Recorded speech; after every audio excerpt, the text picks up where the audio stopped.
Okay, so I'm going home. I shall turn this around. Yeah, it's like 2 a.m. In Shanghai. There are people still leaving Bilibili's building. It's pretty typical for China, really, for tech companies. Anyways, on Luckin Coffee, I closed my short yesterday and I made some money. It was quite painful, obviously, because when I shorted it was something I don't even remember what my cost basis was. It's probably between 15 and 20, and then it went all the way to 50. So, so if there's one takeaway from this, it's don't have large positions, or just buy a put. Um, I think my Tesla short was a bit too big of a position. I got forced out at $400. My I started at 318 and then it went all the way down to 180 something, and then it went to 900. Now it's back down to 500. So sometimes you just take these losses. Um, I was glad that I covered it at 400, and before it went to 900, then I'll be down like 300% on that position, which is a bit too much for my taste. Um, so, one thing interesting about Luckin today, for some reason, everybody in China now seems to know about what happened to Luckin and their fraud. Um, and so what the reaction was that everybody started checking their own Luckin app to see if they have unused coupons that are worth using. Essentially, things, 28%, like 72% off or more. So that's what people did, and the result was that Luckin Coffee app completely, well, not completely. It was very unresponsive. Uh, Sometimes you couldn't you couldn't open it up. You couldn't see your own profile. Sometimes you couldn't pay, and then there were queues upwards of an hour and a half in their takeout places. So that was a interesting positive side effect for them. They had so much traffic, their ordering app went crazy. But that's that. Then one more thing is about shorting. So I'd like to think about my shorting results. So the stuff I've shorted were Micron, Tilray. The other one was what the fuck was that? Oh, Beyond Meat. What that's the other one that was the biggest? CGC, Canopy Growth. Yes, Canopy Growth. Mimetics, Tesla, Neo, Seco, Chudian. What else was that? Some other Chinese company that I wanted to short, that I forgot whether I shorted. Damn it. Oh, and Pinduoduo, yeah, PDD. So things that I lost money on were Tesla and PDD. PDD, I kind of just realized I was wrong about the company. Wrong in the sense that, like, I didn't know what I thought I knew about the company, so I just closed it at about a 20% loss. Tesla, I was getting scared because I know Tesla I kind of knew when Tesla goes crazy, it really go crazy. So I kind of got scared, and then I covered at a 30% loss. And then Seco, which in hindsight was a mistake to both short and to cover. I think I covered either at a 10 or 20% loss or was flat. I don't remember. The rest, I made money on all of them. Seco actually dropped quite a bit as well. I was smelling a lot of bullshit in the company, but I was not. I just didn't know that company as well as I would like, and then I first shorted without being very sure about the whole thing, and then had to cover when I kind of realized I was doing it wrong. Anyways, the rest, every single thing else were up.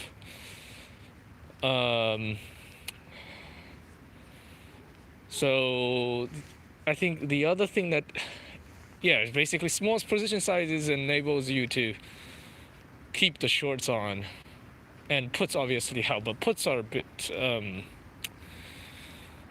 it's a bit challenging because like how far ahead do you buy these puts, right? It's like if they burn to zero, sometimes these companies eventually still go to zero, and you can't benefit from it.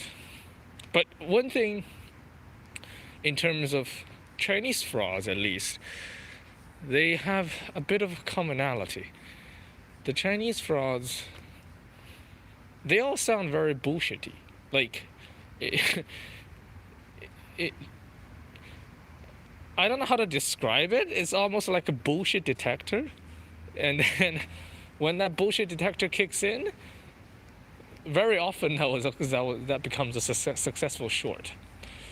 And the other thing is obviously look at the history of their board members, their management. Luckin had a lot of red flags, including their CEO has never run anything that's profitable, very much like Tesla. The CEO and the board they run the U car or something. They never made any profit. They're like a ride sharing company that never made any profit, and then somehow they still made money out of it by, I don't know, somehow they cashed out a bit of their equity, and they kind of, made money on it, but everybody else is lost. So these are just bad management. So as Warren Buffett would say, management is very important for a company, obviously. I guess for the Chinese companies, it's even more so.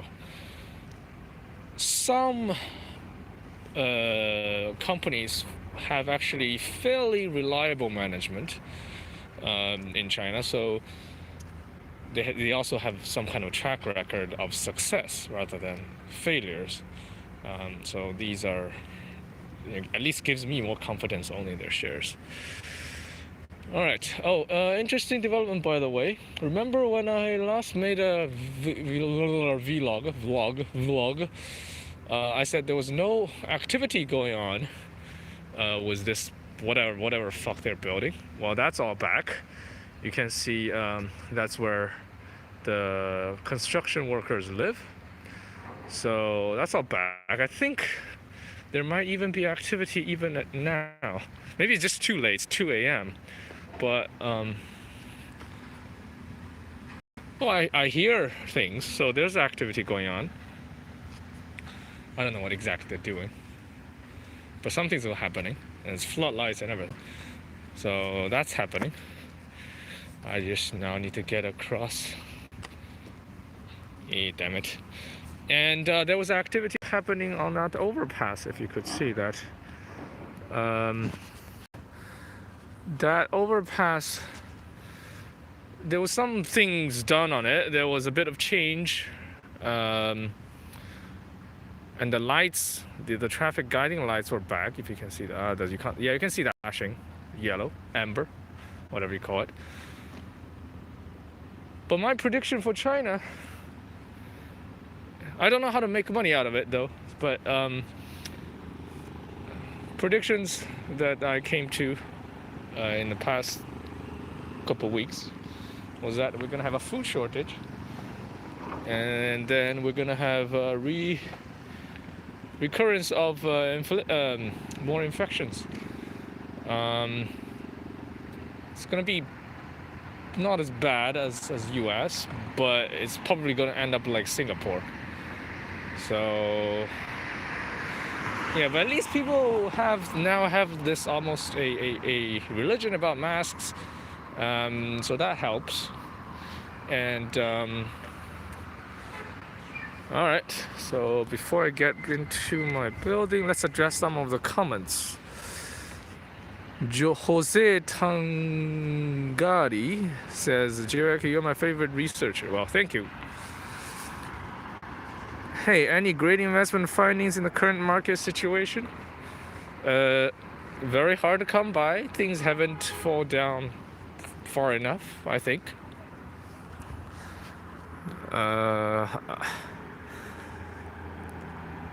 I lost money on short-term SPY puts. I didn't count on Fed going crazy. Well, I actually have some opinions on that. Not on the Fed. It made my short not be worth not as much. But what the fuck? I think this is going very blurry.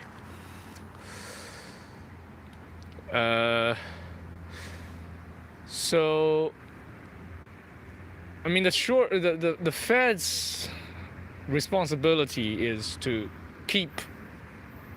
I mean, it's not to bail out the market, but to keep credit flowing, and I think they did just that. And I think in that situation, the Congress did what they should be doing, and I think, well, there are a couple of things that I don't like about what the Congress did. Notably that they're giving companies loans instead of dilutive equity, like dilutive equity raises. So that is bad. But other than that, I think bailing out the companies does make sense. And so other than the moral part, I thought, I compared this drop with 2008 and 1929, the two of the most comparable periods in history, I think. The counter trend rallies are just vicious. As you saw, we did 20% in a week. I mean, 20% is something you would be very happy for a whole year. But that's very common, and I think that's partly what's going on. It just happens, whether due to Fed stimulus or even sometimes there's just like exhaustion when people in selling. Like sometimes it just happens. I think it seems to be a pattern. I'm not predicting it will go down more because of this, but it just seems consistent with the past patterns. So my bet is still further downside on all the equity markets. And I also don't want to, when I buy puts, I'm usually very cautious and I buy fairly long duration puts. It's just part of my gene. So my closest expiration is, I think, end of June, and I have some staggered expirations, June and September, and some towards the end of the year.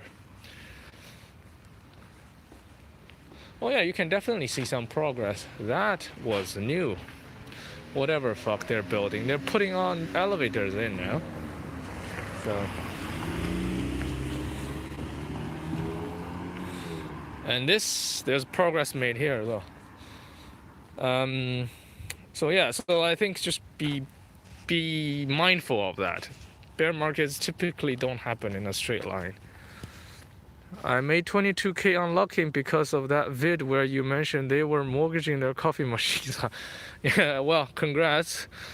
Yeah, that's one of the bullshitting part. I guess the bullshit detector comes in when the recipient of that message has to be super gullible to even believe it, and that's when I kind of feel like it's bullshit. What else? Why is either next great Chinese company or next great fraud? Pricing info. I'm not sure about Huawei. I haven't looked into any of the numbers. I don't use their product. I have no opinions on that. I do see people using them. How much money they make, how they make their money, I have no idea. Made that spreadsheet yet, brah? Yeah, it was it contains that 5 companies that I talked about.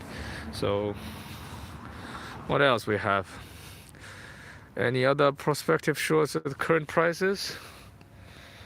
Nothing in my mind. I actually, at the moment, I just have some puts. I don't have any shorts now. I closed my last short on Luckin, and that was it.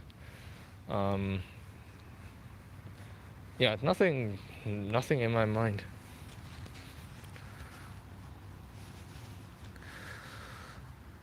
Have you made a bottom predictions? Well, oh shit. Tell me I brought my key. Fuck! Oh, ha ha ha ha.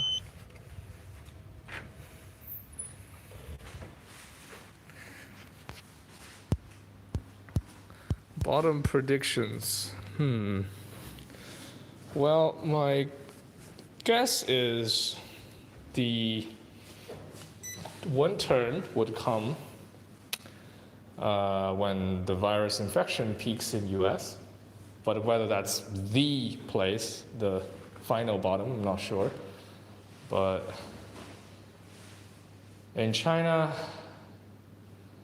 well, I'm just more bearish because, how do you call it? The world economy is going to shit. So yeah, it's very tough. I'm pretty torn here, so I don't know. I don't have a good way of predicting things. Anyways, I'll see you guys maybe tomorrow. Bye.